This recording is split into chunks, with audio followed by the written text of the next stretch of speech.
I do enjoy it. It's silly, but I do smoke and enjoy it. And as a matter of fact, it's now so tied to. ¿Qué tal, amigos? Un saludo a todos y espero que se encuentren todos muy bien y sean todos bienvenidos a un video más de este canal. Hoy en este video veremos aquellos contrastes que marcaron la vida de Tolkien y se vieron reflejados en su obra. Veremos cómo fue que nacieron estos contrastes en su obra, cómo fue que lo fue estructurando y le fue dando forma hasta lograr esta gran mitología. Así que, ¿están listos? Vamos allá.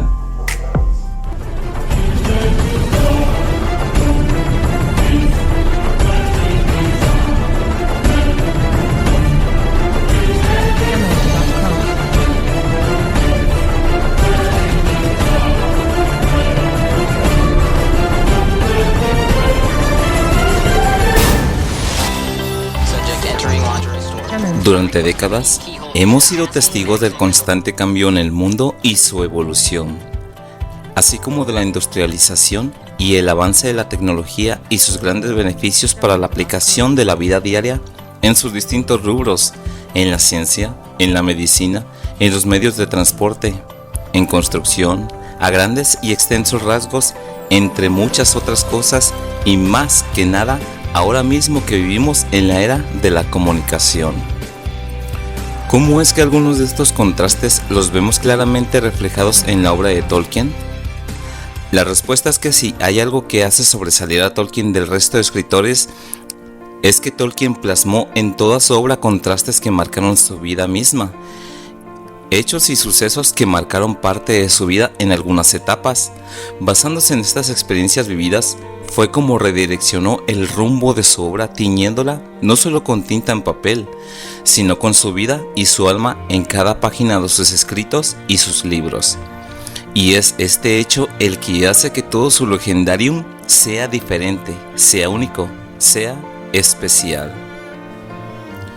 John Ronald Reuel Tolkien nació el 3 de enero de 1892 en la ciudad de Bloemfontein, en el estado libre de Orange, en la actual Sudáfrica.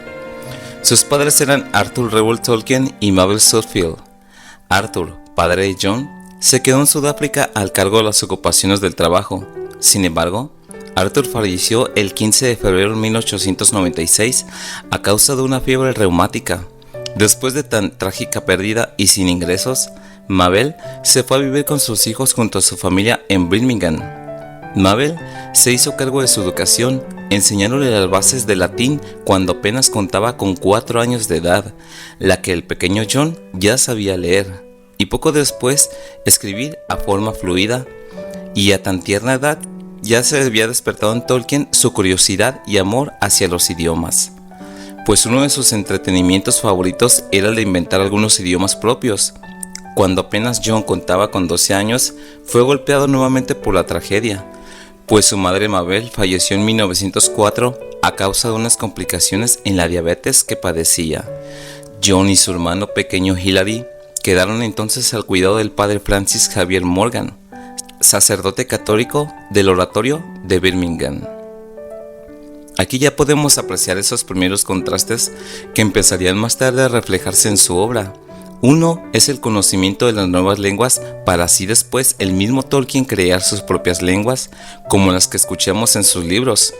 Y otro es el trágico hecho de quedarse huérfano a los 12 años de edad junto con su hermano. Y otro contraste sería la misma religión, que también forma parte de algunos escritos en su legendarium. Durante parte de su niñez en Birmingham, el pequeño Tolkien paseaba y jugaba durante horas incontables en los bosques y áreas verdes que le rodeaban en la localidad. Y fue esta etapa en estos lugares donde encontraría parte de su inspiración para crear partes de su obra, al mismo tiempo que el mismo Tolkien fue tomando más amor hacia la misma naturaleza.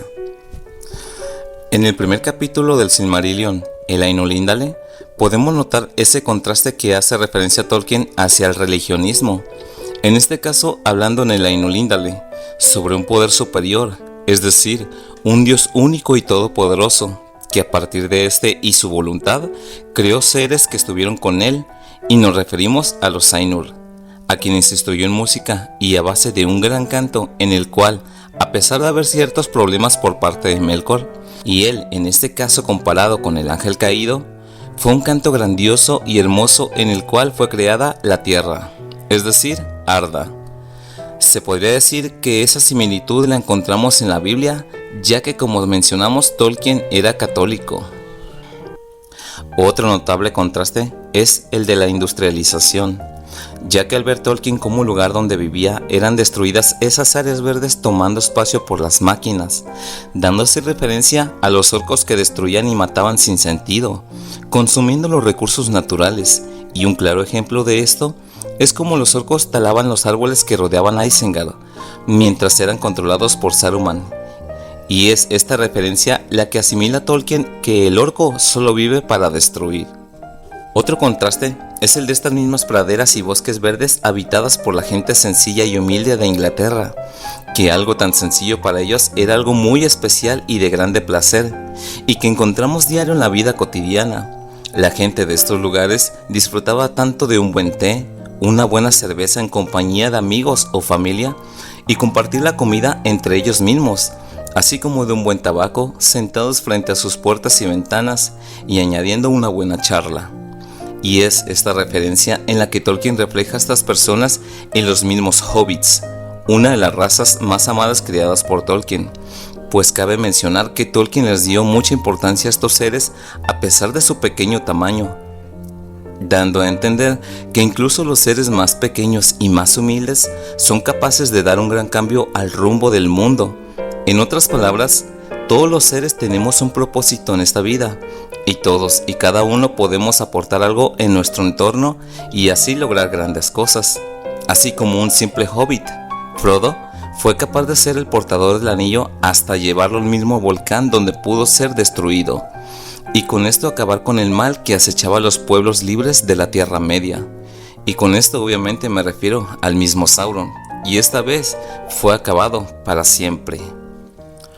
A los 16 años, en 1908, conoció a la que se convertiría en el amor de su vida, Edith Mary Bratt.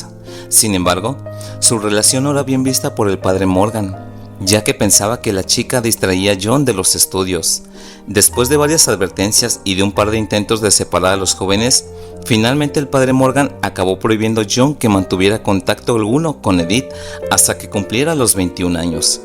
Esto es uno de los grandes contrastes que sobresalieron en parte de su obra, y para muestra tenemos la historia de Beren y Lúthien, que se nos relata en el Silmarillion, un amor entre una hermosa elfa, hija de uno de los grandes reyes elfos de las primeras edades, y un humano también de una importancia de descendencia, pues estos personajes eran el mismo reflejo del amor entre Tolkien y Edith, puesto que vivieron juntos durante todo su matrimonio, e incluso en las lápidas de sus tumbas figuran los nombres de estos personajes, siendo la tumba de Tolkien Beren y la de Edith Lúthien.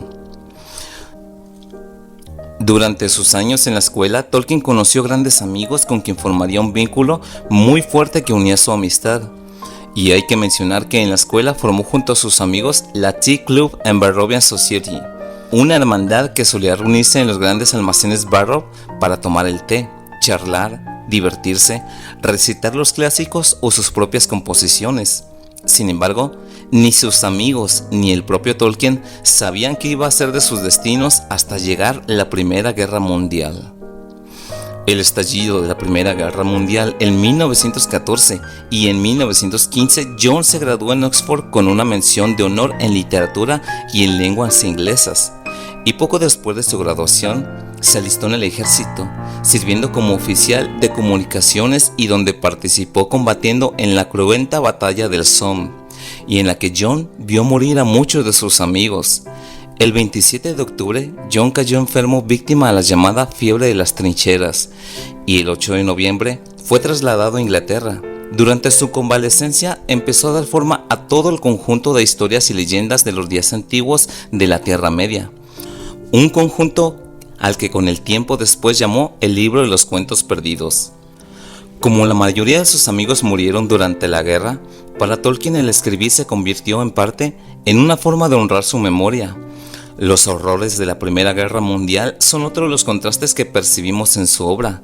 Ahí, en ese lugar de muerte y destrucción, Tolkien vivió la muerte en carne propia, lo cual era bastante descomunal tanto para él mismo como para cualquiera de nosotros. Tolkien hace referencia a esta muerte sin sentido en la palabra Mordor, así como otras referencias dentro de su obra. Tenemos como ejemplo los cadáveres de tantos soldados en el campo de batalla, tal como la Ciénaga de los Muertos, por donde Gollum guiaba a Sam y a Frodo camino a Mordor. Otro contraste apreciable en su obra y enfocado en la guerra es el darle el mérito a esos soldados de infantería sin una posición alta económica ni puesto honorable jerárquico en la guerra. Gente sencilla y que solo estaban ahí para valientemente cumplir con su servicio y pelear por su país, entregando el corazón a su causa, y que a pesar de no tener una posición de renombre, Tolkien les dio ese gesto de importancia y valor, y que lo percibimos en el mismo Sam Gamgee. Sam era un hobbit de baja posición económica, y mejor dicho, era el jardinero de Frodo Bolsón, y que sin dudarlo entregó el corazón por servirle a Frodo a costas de acompañarlo a su misión, a pesar de que en algún momento el mismo Frodo se negaba a aceptarlo.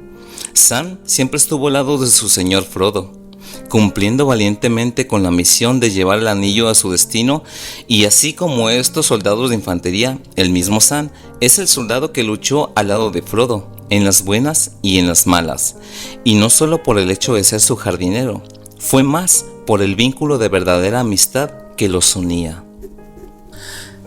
Sauron es otro contraste muy notorio en la obra de Tolkien, refiriéndose a él como la maldad que habita en nuestro mundo, que está ahí sin descansar para arrasar y destruir, en cualquier aspecto que lo visualicemos, como por ejemplo la extensión en territorios que no solo comenzó Morgoth en las primeras edades, sino que Sauron continuó expandiendo sus dominios por toda la Tierra Media, y con esto las huestes de sus millones de orcos y criaturas malignas, y acrecentando su poder.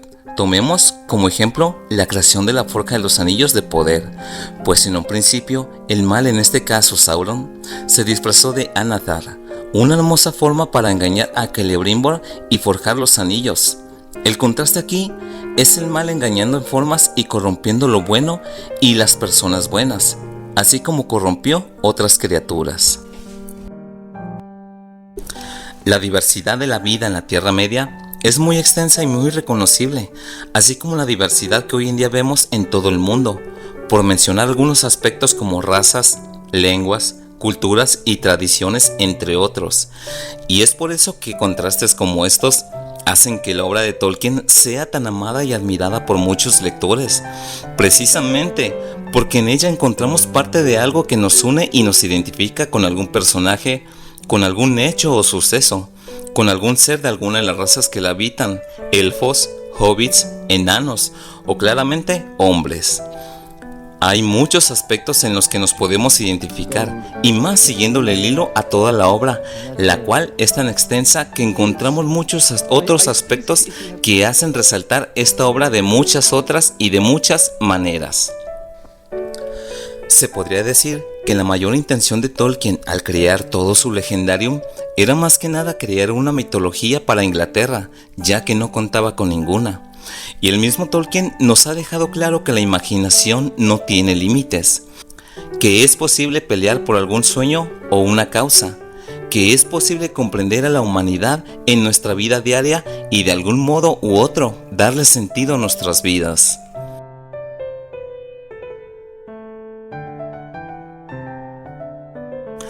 El mundo seguirá en constante cambio y la tecnología sin duda nos traerá grandes beneficios, pero lo que también es un hecho bastante claro es el que nos estamos acabando nuestros recursos naturales, y es aquí cuando concuerdo con el sentir de Tolkien.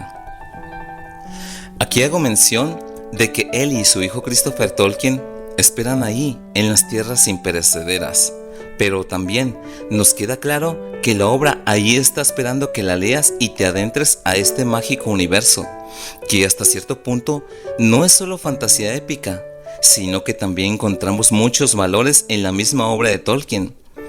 Así como la imaginación no tiene límites y empujó a Tolkien a escribir esta obra, tampoco es limitada para ti para imaginar cada hecho o suceso o personaje de esta obra a tu sentir, y así disfrutar de esta maravillosa mitología, pues todo comenzó escribiendo en la parte trasera de un examen. En un agujero en el suelo vivía un hobbit. en un agujero en el suelo, vivía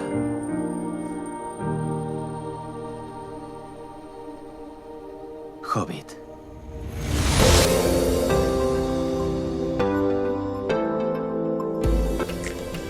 Los contrastes que marcaron la vida de Tolkien, así como de su obra, son esa pieza clave que hacen de esta obra diferente a las demás, la hacen única, la hacen especial.